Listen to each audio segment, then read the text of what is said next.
Sego Sewa Guego, Sarah Jungiot. I'm a first year student at the Ungwehue Midwise Collective Apprenticeship Program, and I'm going to show you how I assemble my moccasins.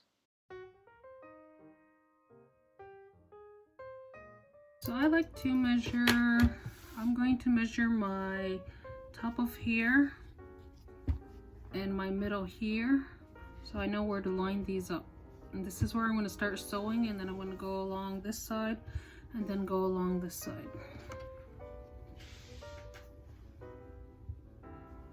So I'm going to go through the middle here.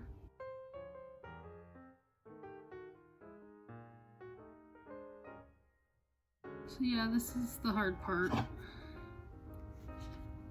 When you pull it straight up, don't twist it.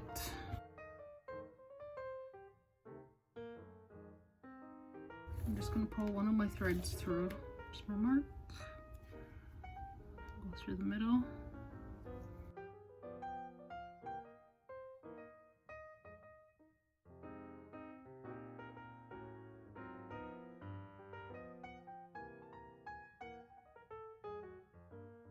Make sure you pull out the right thread. And then we need to go through the middle of this. So where's my middle line? Right there.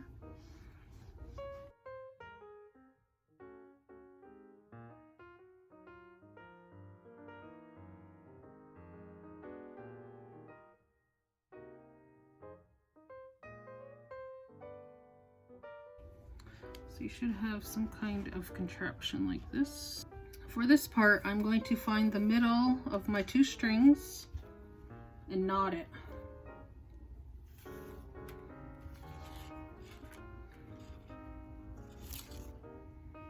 So that's about the middle. I'll move my needle. So you go left over right and then right over left just to hold it in place. And for the rest of it, I just do a whip stitch all the way through, and I'll go to maybe here and I'll stop, and then I'll come around here and meet in the middle. So you want to put a mark here for the end so you know where the middle back is as well. So when I'm sewing, I try to do like a quarter of an eighth to a quarter, but I try to keep it so it's the same stitch all the way across.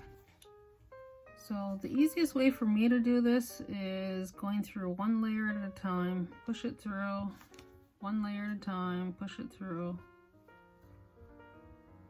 and then push all three through with pliers. Make sure when you're doing it, you're pulling it tight. So I pull the stitch in front of it tight, and then as I pull this one, I make sure it's tight as well. So it's nice, tight and even. So I'm going to put a small knot here, take my needle off, put it on this side, and line these two up, and then cut it, trim it, and then sew it up. First a knot.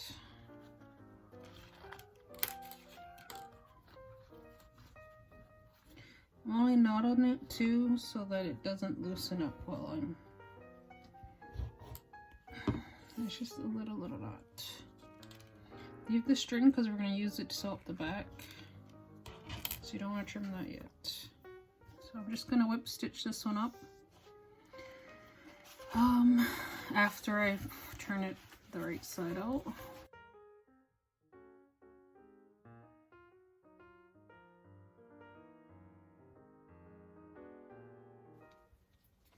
Line these up.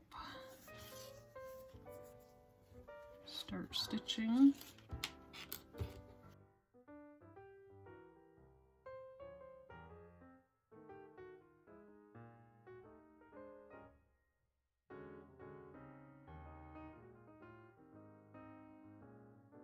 I'll keep going all the way, and I'll probably go like up to here, about this far, sewing it, and then I'll whip stitch it back so that it's X's like a baseball stitch, and then I'll tie this one to this one and see how it's not straight, so I'm just going to cut it straight.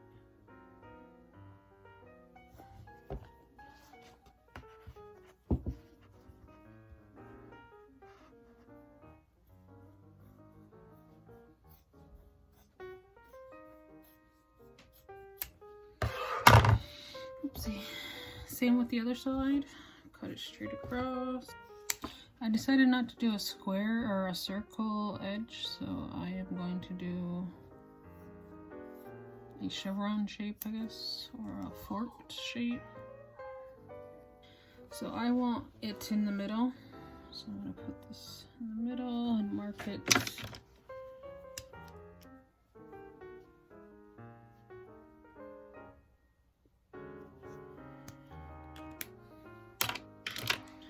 So I got my middle, I've got my middle.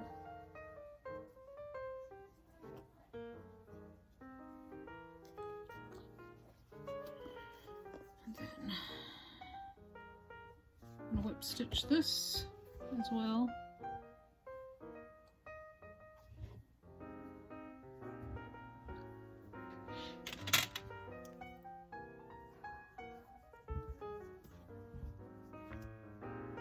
Wonder clips, they're great. So I'm not going to put a knot in it.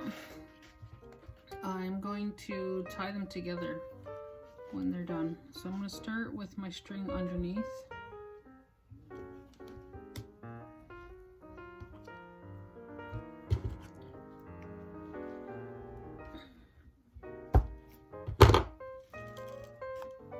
So I leave a tail like this much, and I just continue on my whip stitch,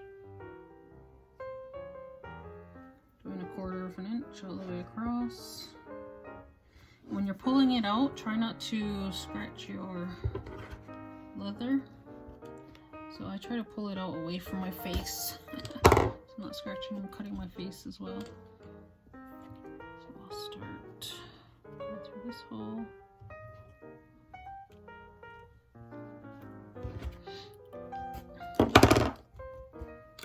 Then and again, make sure my X's are on top, makes it look neater.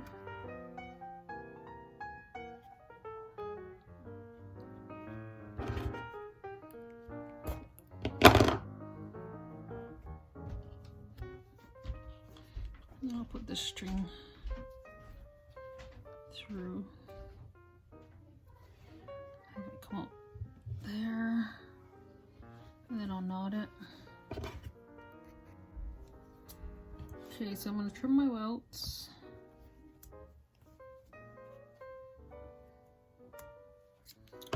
Okay, so when I'm cutting holes, I do 2 slots here, and then 2 slots here, 2 on this side, 2 on that side, and then string my string through. So I will fold it in half, and then I'll cut here and here. And I do mine a little bit higher. I like it higher so that it's not sliding off. Smaller part of the ankles, I guess. So to feed this in, I usually trim this at a good angle. So to put these in, I just put it in there.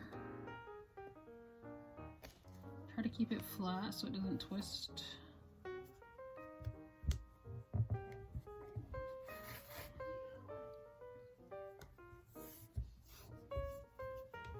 Sometimes you're gonna make your slits a little bit bigger so it doesn't fit. I think I got them good size.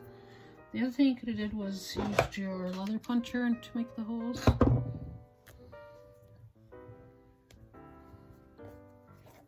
But I like the way these look on moccasins, so I try to keep them even.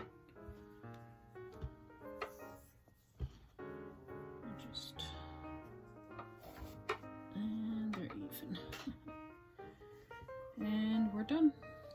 So let's put them on, see how they look, take a picture. In the first video I had mentioned doing a cuff. So this is what the moccasins look like with a cuff on them. So I usually sew it up the back and then I'll measure along the edge and make it about 1/8 to 1/4 inch longer. And for baby moccasins, I usually use ribbon instead of leather because it's softer.